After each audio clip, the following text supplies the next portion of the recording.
Ahoana Marina Tokony Handray Andraikitra ve ny Olom Pirenena? Sempotra tanteraka I Madagasikara. Izay rehetra jerena sy miseho toa mihiba avokoa.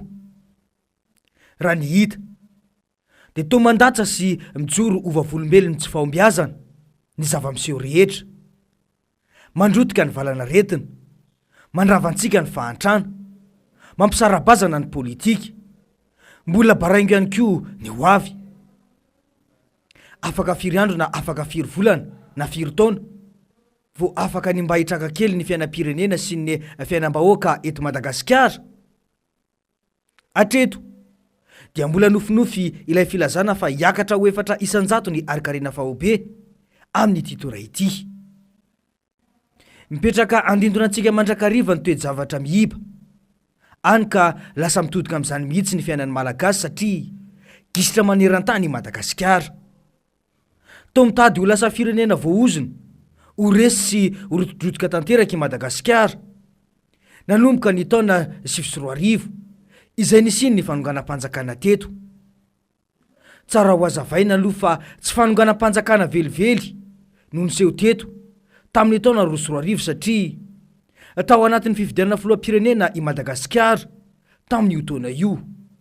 Izany hoe efa tapitra ny feptom-piasan'ny mpitondra tamin'izany fotoana izany.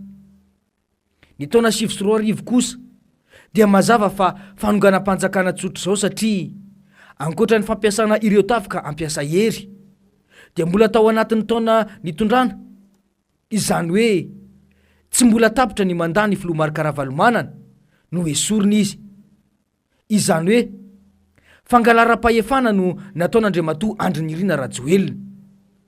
Mbola taratra amin'izao fotoana izao io fanaovana bodongerony io, ary tsy mahagaga raha tsy misy mandeha amin'ny zelony ny fitantanana ny firenena satria tsy misy fahaizana fa bodongerona avokoa izay rehetra atao.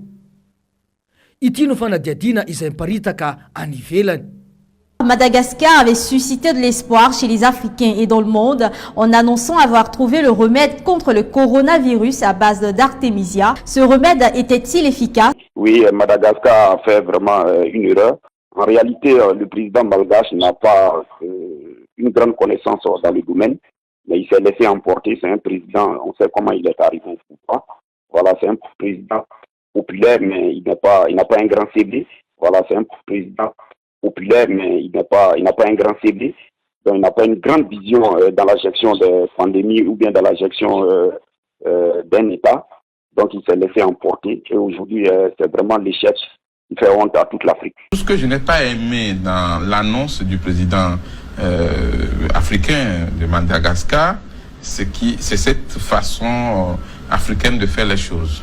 Et il ne faudrait pas qu'on prête le flanc et que les gens se moquent de nous en Afrique. Il faut éviter les effets d'annonce, il faut éviter le show médiatique.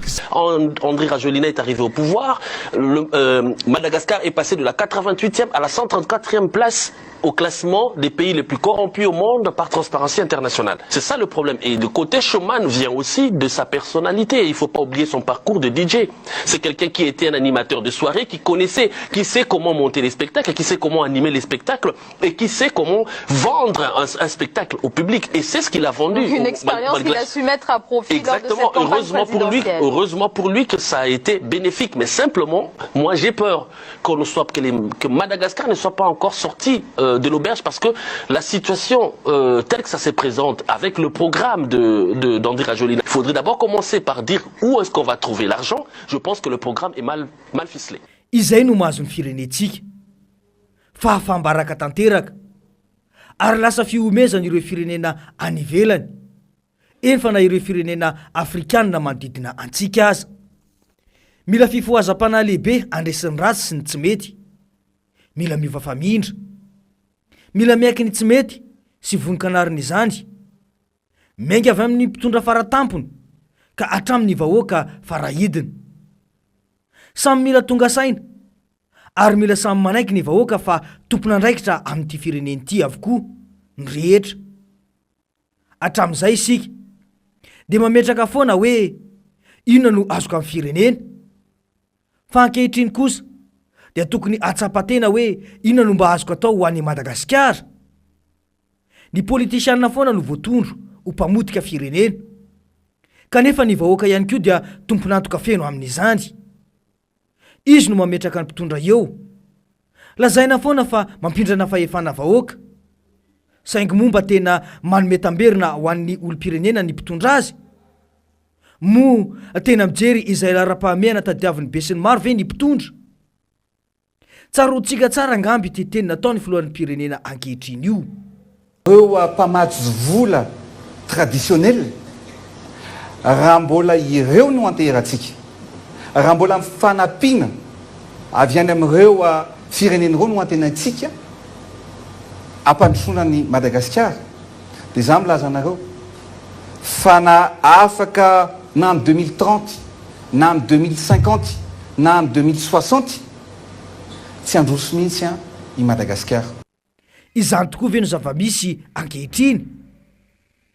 Tsy mahagaga raha izao ny fahavoazana mahazo ny firenena satria ny fahaizana mitantana firenena mihitsy no tsy anana ny mpitondra ankehitriny io.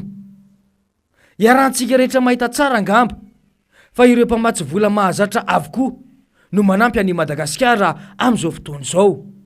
Fitokanana fotodrafitrasa nataon'ny fitondrana tany Antsiranana. Teo ihany koa ny fifanaovan'ny findramam-bola mitentana 50,000 tapitrisa $, avy amin'ny banky iraisam-pirenena. Tsara aloha ny manamarika fa findramam-bola izy iny fa tsy omena fotsiny akory. Fantarana anefa fa ity fitondrany ity no nampibabitrosa betsaka indrindra ny Madagasikara tao anatin'izay fitantanana indro ny fanesy izay. Nandritra ny fitondrana rajonary mampianina mantsy nitrosa vola 4,7 miliara isan-taona ny fanjakana malagasy. Tamin'ity fitondrany ity anefa mitrosa vola 7,7 faingo 7,7 miliara isan-taona ny fanjakana. Izany hoe avy telo eny be izao. Dia mipetraka ary ny fanontaniana. Natao inona avokoa ireo vola be indrindra amin'ireo? Nipaka tamintsika vahoaka tokoa ve?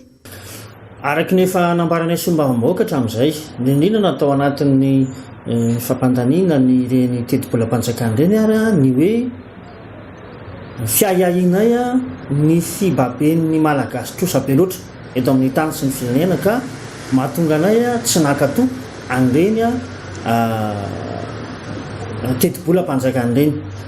Ny famatsim-bola ihany koa izay omen'ny Banque Mondiale dia makany amin'ny resaka fiahina ara-tsosialy. Midika zany fa ny mahaolona sisa mijeren'ireny mpamatsy vola ireny ho antsika malagasy. Raha tao ary ny kajy nandritra ny roa taona nitondrana izay 7,702 faingo 4,20 miliara nitrosa ny fanjakana malagasy. Ao anatin'ny efa taona izany mihoatra ny 705 miliara be izao no alohantsika. Raha ireo ankamaroany fanapahakevitra no raisin'ny fitondrana aloha ny jerena dia tsy misy fiantraikany mivantana amin'ny sosialim-bahoaka izany. Tsy misy hatreto ny mety ampiakatra ny fahefa-mividin'ny vahoaka malagasy na ampiena ny vidiny entana eny an-tsena na koa ampiena ny vola lohan'ireo marary eny amin'ny hopitalim-panjakana. Tsy resahiny intsony ny delestazy sy ny fahatapahan-drano izay mbola mampitaraina ny mponina.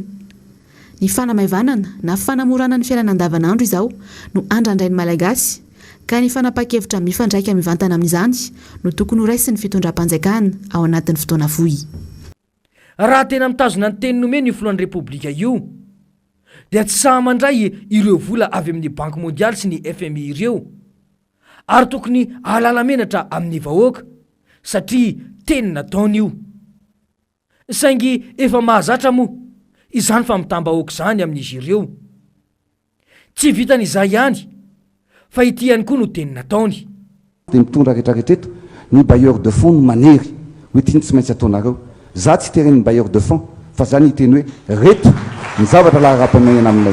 Tongom-bakivaky tokoa ka sady mahamenatra no maharary.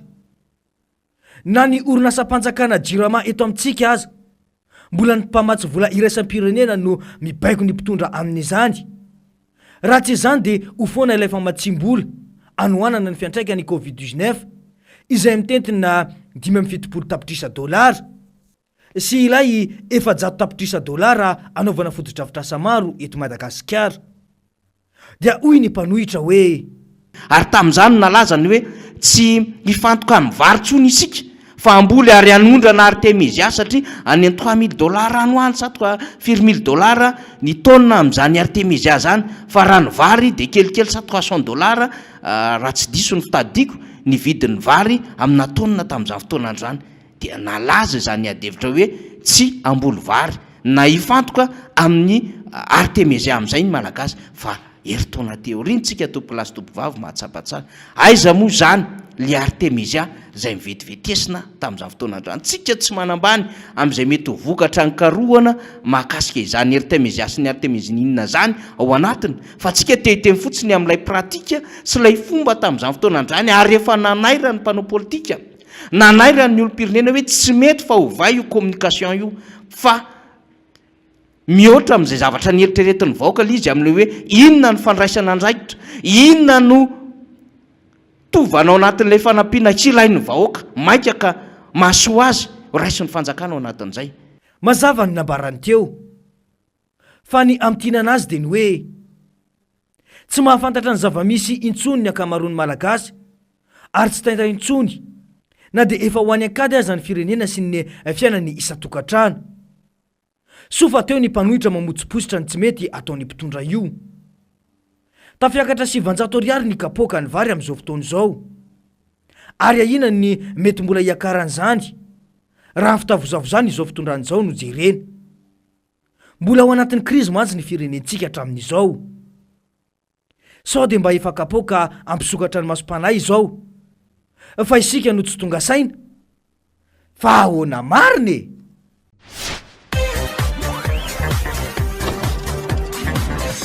Ahoana marina.